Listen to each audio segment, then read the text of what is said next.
My name is Kim. I'm 45 years old and have become a health geek as I've started to feel back pain when I get up from bed, so I've been trying my best to run and eat healthy. Come to think of it, for the past few years, I've made only one wish when I pay a visit to a shrine on New Year's Day. May I stay healthy. In the past, I used to make a wish like, may I get along with the boy in the next class. I can feel my age from even the most humble of places. Today, I would like to talk about the time before I became a health geek. I hope you'll listen to it. Let me take you back 10 years ago. I was 35 years old, as cute as an idol, and everyone would look at me when I walked down the street. I'm sorry, that's a lie. I wish I looked like that back then. During that time back then, I quit the company I was working for and was guarding my home as best as I could. My brother, Scott, who is 2 years older than me, said to me, I'm going to get married, and brought a beautiful woman to our house. I was really impressed by her captivating beauty. It's like she was shining. She was wearing heavy makeup and fake eyelashes. Fake eyelashes were made to make the eyes look bigger, but there were also glitter on the tips of her lashes. Her lips were glistening with gloss. To be honest, I was worried that she might catch a fly or something. Her hair was loosely curled, which gave it just the right amount of loose texture, and her nails were so finely designed that one could tell at a glance that they had been done at a salon. This is a pro. She's not one of those girls, that's for sure. At that moment, the house felt like a nightclub, I thought. My parents were probably a bit puzzled as well. My prediction came true. The woman, Remy, and my brother had met at a bar. My brother told me that he had seduced Remy, who was a lounge girl, as if it were a fairy tale. But I don't think that it was his skill at all. My brother is rich enough to be recognized at a glance. What do I mean? He's covered from head to toe in name brand clothes, which I tell him not to do because it's tacky. Glasses, suits, ties, pins, belts, shoes, everything name brand. If such a rich looking guy were to make a pass at me, I would be like, I'm not interested.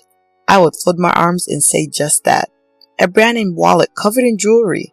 Then there's the Amex card that comes out of the wallet. I can imagine a brand new Gucci wallet and an Amex card coming out of it. Then I would show my beautiful smile just for you. And it's not right that my brother, who was born without our mother's sense of style and whose only merit is his kindness, can have a girlfriend like that. Oh, come on. I'm so prejudiced against both my brother and Remy. It's rude, I thought to myself. But it was also true that I couldn't shake off the image of Remy's flamboyant appearance, which I didn't think she had come to greet me for marriage, coupled with the fact that she was wearing a revealing miniskirt. Moreover, I learned from my brother for the first time that day that Remy was only 20 years old. I was 35. I had no idea that I was going to have a younger sister-in-law.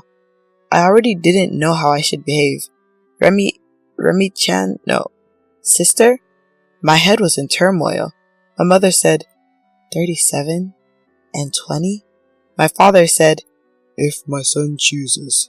His face was like a samurai that heard his son chose to join the war. Scott may or may not have known of our embarrassment.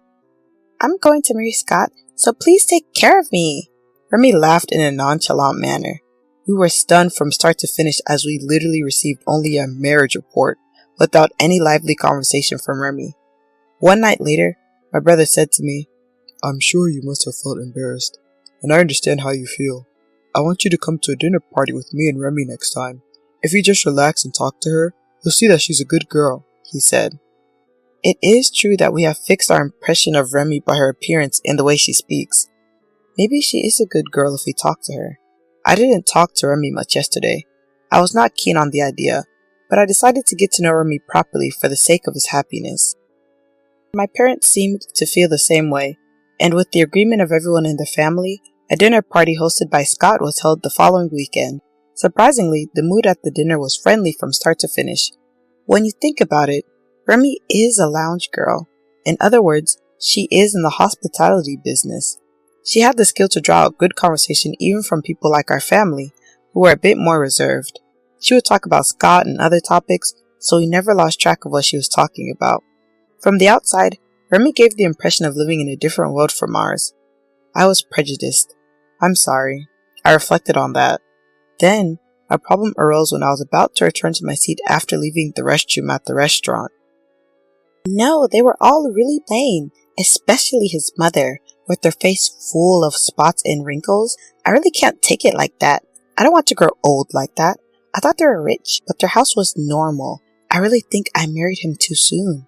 I'm afraid that I won't be able to stand his father, who is too much of an old man. I think I'll make up an affair and get a divorce as soon as I can. My future sister-in-law is older than me. She's too old to have a boyfriend. She's fat and a neat. She's so stereotypical. I've got to get out of here before I'm told I have to take care of him in the future. Has my prejudice gone so far that my eyes and ears have gone crazy? I am. Remy, my future sister-in-law, is happily talking bad about our family with her cell phone in one hand in the aisle. Because of that, I couldn't go back to my seat. What should I do? What are you talking about? Should I say that? Or should I keep quiet? While I was agonizing over this, the phone call seemed to have ended and Remy went back to her seat. I returned after a short pause and wondered why I should care. But before I knew it, the dinner party was over and I wondered whether I should break the friendly mood. After that, Scott continued to hold many more dinner parties until the very last minute before the wedding, out of his strong desire to make Remy a member of the family, both in name and in reality. Our parents began to enjoy them. Remy's reputation skyrocketed. Everyone was surprised, and the atmosphere among the family members toward her was great. I didn't record Remy's phone call. I didn't even hear the other person's voice. In addition, Remy is a very good girl in front of my family. Her acting is so good, I probably would have believed her if she told me that phone call was a misunderstanding or a mishearing. Even now, I wonder if I just misheard her. I can't help but wonder. He's still my big brother after all. What should I do? I spent many days scratching my head. Then one day, I received a message from my brother. Remy wants to go out for dinner with you. I'll pay for it, so don't worry. He pointed to a map of a certain restaurant. It turned out to be a rather expensive Italian restaurant. I was happy to get free meals, but why did he choose only me? I'm scared. But Anit, with so much time on her hands, has no reason to refuse. So I went to the Italian restaurant. Kim, thank you for coming. I honestly did not feel bad when Remy recognized me and welcomed me with great joy. I always thought that she was very good at making people happy. I thought I must have misheard her on the phone. However, as the meal progressed, I gradually began to feel uneasy. Kim, it's been quite a while, but you heard my phone call, didn't you? Yes? At our first dinner party, I went back to my seat and you came right back, but the woman who went to the restroom after you came out from behind me at the same time as you. There's only one woman's restroom there. You didn't go in there together, did you? Remy laughed as she said this. Oh my goodness. I'm being watched so closely. Indeed, if I recall, I think woman went into the restroom while I was listening to the phone call. To be honest, I don't remember much because I was panicked by the content of Remy's call. Speechless and unable to pause, I took a mouthful of pasta in front of me. Food takes precedence over chatting. You're getting fatter and fatter, aren't you? She laughed at me. You're trying to provoke me, aren't you? I was aware of it. I knew it. Don't tell Scott or your parents about that conversation, okay? Remy laughed as she said this. As a side note, I gained weight because I was working for a bad company, which destroyed my life and caused me to overeat due to the stress caused by unreasonable pressure from my boss. At one point, I was petite and skinny, and now I gained weight because I was always putting something in my mouth to relieve stress. It's true that I'm fat, but now that I'm taking care of my mental health, I feel like I can open up and say, what's wrong with being fat? If I were a sumo wrestler, I wouldn't think it was bad, but I'm not a sumo wrestler, and I'm even bigger than the standard weight of one. I'm just fine with my size, because it's important for me to be able to live a non-stressful life. Remy has no right to tell me what to do when I'm not bothering her in the first place. Since you've heard this story, you already know that you and your mother are a little embarrassing. You understand, don't you? No. I've been told I'm embarrassing time and time again. I get it. I wouldn't say my thought out loud. I just imagined that I was somewhere else. I can't tell your mother-in-law not to come to the ceremony, but Kim, you're honestly my sister. You don't have to go. It's hard to move when you're fat, isn't it? I'll send you a wedding invitation as a formality, but I'd rather you not attend the wedding because you have other plans. Oh, and don't worry.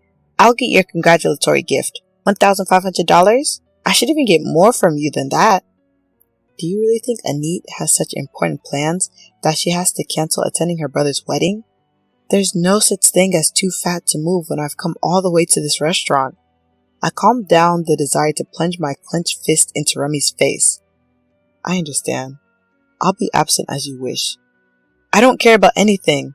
And with that, I left the restaurant. When I got home, I told my mother, I'm not going to Scott's wedding, I said, and my mother replied, What's the matter with you all of a sudden?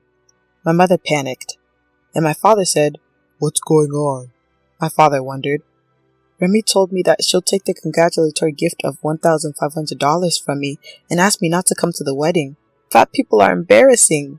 I summarized a bit, but it was the same thing. Really? Remy said that? My father and mother, who could not hide the puzzled look on their faces, as if to say, I can't believe it, but I can't believe my daughter would tell a lie. I understand, because I've been feeling the same way as you right now. But listen to this. I gently placed the recorder on the table.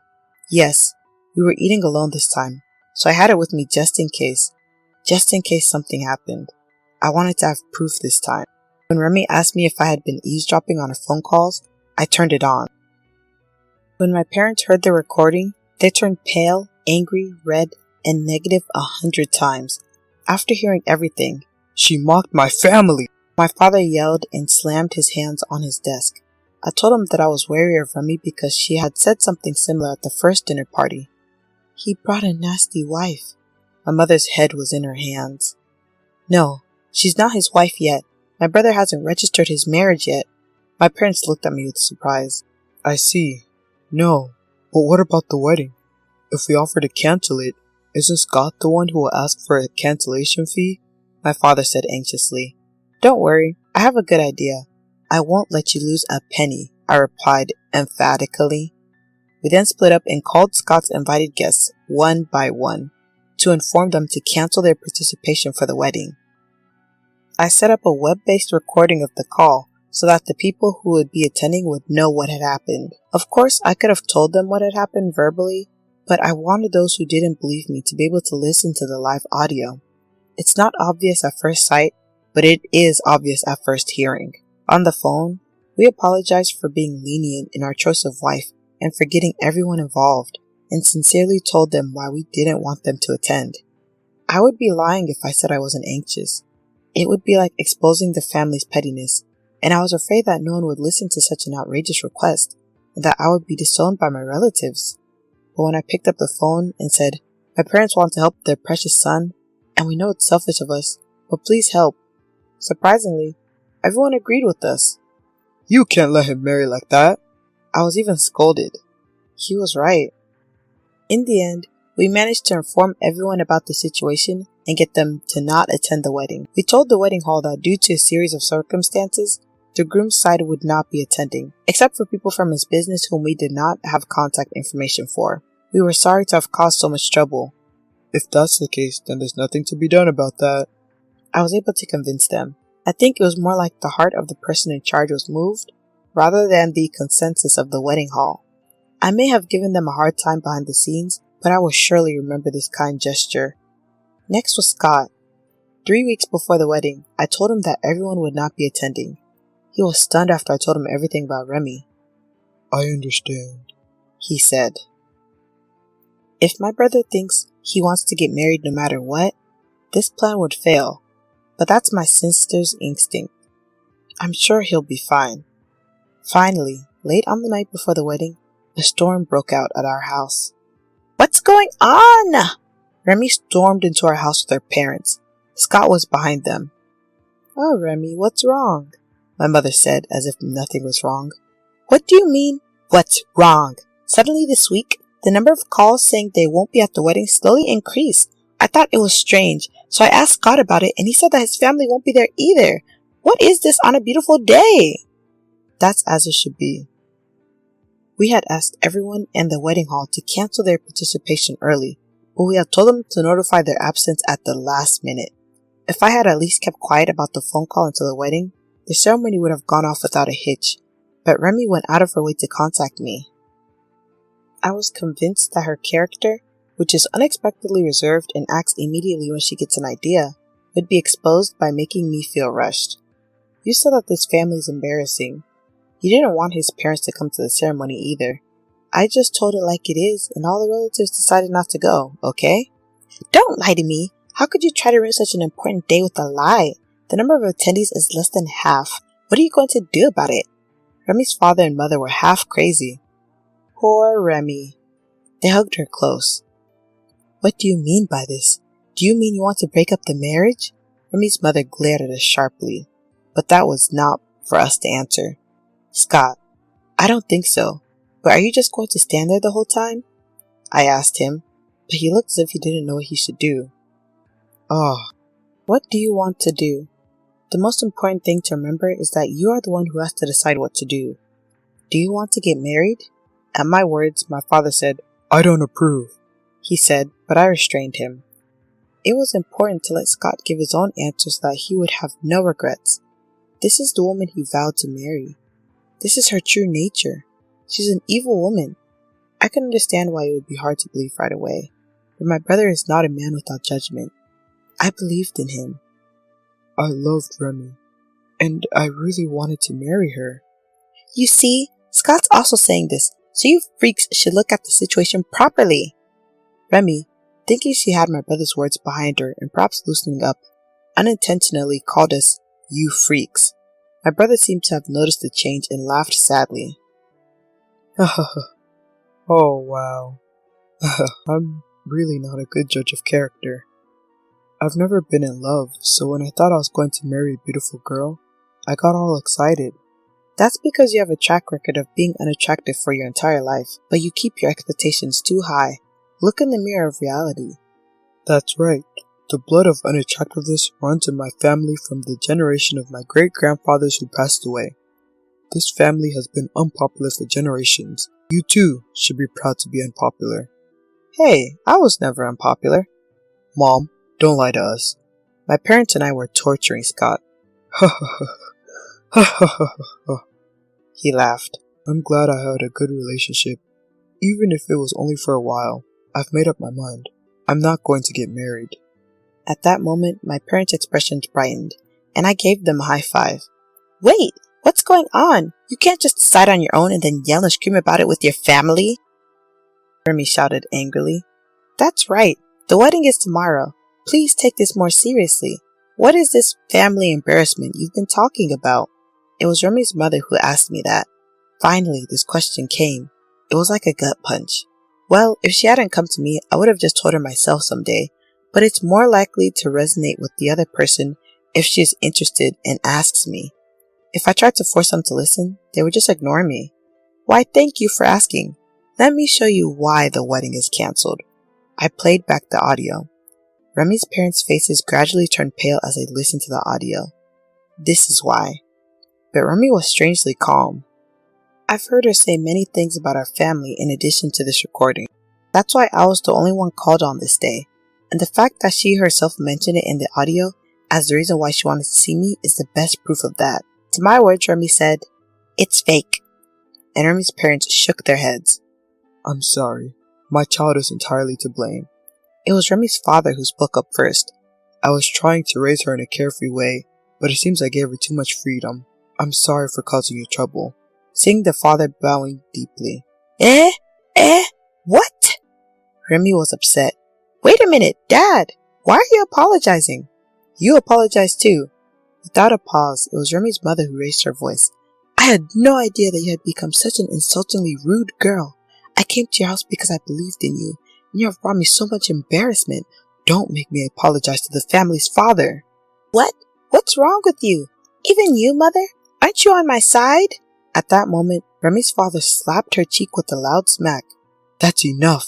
Since when did you become such a shallow child? Don't forget that you even ruined Scott's life. Behind Remy's father, Scott was blurting out an extremely heated statement. I'm not going to get married anyway, so my life won't be ruined by this. Don't let her ruin anyone else's. I almost laughed at him. The fact that he was responding more openly than anyone else somehow felt like it was in our family's blood. Scott, I want to let you and the rest of your family know that I am truly sorry about this. Remy's father forced her to bow her head, and her mother bowed her head as well. As if that wasn't enough, Remy's father and mother got down on their knees. Look up! We were so impatient that we said that to them right away. No, I didn't know I was being so rude, but I am ashamed because I didn't know. I can't make amends by humiliating you like this and causing you trouble. The only proper apology is to get down on my knees. To be honest, I didn't feel humiliated, but I could feel Remy's father's thoughts painfully. Let's cancel the wedding. What? Dad? The wedding is already tomorrow. We'll have to pay the cancellation fee in full. So what? You should be thankful that you can settle it with money. You did something that you don't deserve any amount of forgiveness. You should be thankful to your family for exposing her, Scott. Remy's father yelled at us with red eyes. Remy's mother turned her head down in embarrassment. I am so sorry. She bowed her head again and again. Wait a minute! Wait! Dad, I can't pay! We'll pay. You pay us back, no matter how many years it takes, and we'll never see you again. Are you kidding me? She pulled on her father's clothes frantically. Hey! Why am I being kicked out? Dad! Say something! Mom! Remy shouted. If you were a girl who understood that, you wouldn't be in this situation. If you knew what you were doing, you wouldn't have let this happen. Remy's mother looked at her with deep contempt. You're kidding. Remy slumped down on the floor in a heap. I chuckled inwardly at this unexpectedly violent turn of events. I wouldn't be surprised if she was disowned. Even if you're plain or fat, you at least have fangs to fight. Don't underestimate us, or you'll be in a lot of pain. Scott, and your family too. As for cancellations, don't worry. We'll pay for the cancellation and all the money you've spent up to this point. I almost smiled, thinking that it was being helpful, but then I put on a serious face. Thank you very much. I bowed my head. My parents' faces were also flustered, so I tried not to say, Yay! I couldn't understand what they were trying to say. Scott, taking advantage of the fact that Remy and her family could not see him, expressed his joy with a small amazing without making a sound. I know how you feel, but you're the only one who didn't do anything, so calm down a little, I thought to myself. After that, less than a month after the cancellation of the ceremony, Remy's parents gave us $22,000 as a consolation payment, which was the sum of the money spent up to this point, including the betrothal money, in addition to the confectionery money and the cancellation fee. As for the fee, Remy's parents said it would be very difficult if we had to go to court, and we would have to pay the court costs. So Remy's father told me that he would give the price he asked for. We were honestly troubled by the price, but we thought it should be a reasonable amount, so we offered an average amount in the market. However, what Remy's father actually gave us was the amount we had specified, plus $11,000. To be honest, I don't know if we would have received this amount even if we had gone to court. I'm sure that there would have been a lot of crying and stress, because it usually doesn't work out like a fairy tale. I would like to thank Remy's parents for their sincerity. The girl in question was evicted from her home penniless after her parents took all her savings to pay off the debt. She said she had been living half homeless, moving from one friend's house to another, and camping out at train stations when she can't find a place to stay. Her parents seemed to have come to terms with the fact that it was their daughter's own fault, and it didn't matter if she was put in harm's way. I think that her parents have finally started showing her tough love. I have told her to show her face once a month to repay the loan, so I can confirm her survival. How complicated it must have been for her parents during that situation. 10 years have passed since then. He married his wife, who was not flashy or dazzling at all, but was an excellent cook who worked at a Japanese kappa restaurant. Since Scott loved to eat and walk around, she must have literally grabbed him by the stomach. Since getting married, he rarely eats out, but flies home to enjoy his wife's delicious cooking, and I honestly didn't want to work for a company anymore. So I became a freelance translator. I was already somewhat familiar with languages from my previous job, where I had been involved in sales and marketing to foreigners. When I learned that freelance translators were in demand, I studied hard and was able to successfully achieve my goal. I'm now earning a significantly larger annual salary in a much looser environment than when I was working for that bad company. What was also lucky was that when I was immersed in my studies, my overindulgence completely retracted, and I returned to my lowest weight before I started working. I'm no longer fat or skinny, but average. Well, I don't know if average is something to be proud of. I don't know if I'm proud to call myself average, but I'm very happy to be back to my normal. And thanks to my translation work, I married a beautiful looking husband from England, if I do say so myself. When I introduced him to my family, Scott said, "You're cheating," or "He won't fall for the plain gene in you." Needless to say, I was told a lot. My husband, holding a picture of the Japanese novelist, Murasaki Shikibu in one hand, said, "Kim's face is very Japanese. I really like Kim's Japanese-like face," he said. In case you're wondering, my husband did not offend me at all. He was really complimenting me. It's a complicated situation, but since my husband liked me, I think it's okay if I look like Murasaki Shikibu. My daughter is now 4 years old, and although we live in a strange house where English and Japanese are mixed together, it is a very lively and happy life. Speaking of worries, my daughter's bedtime reading is a picture book of the tale of Genji, one of Murasaki's novels. I thought, how can she sleep with this? I wondered if this would help her sleep. But surprisingly, she seems to like it, and today she fell asleep peacefully.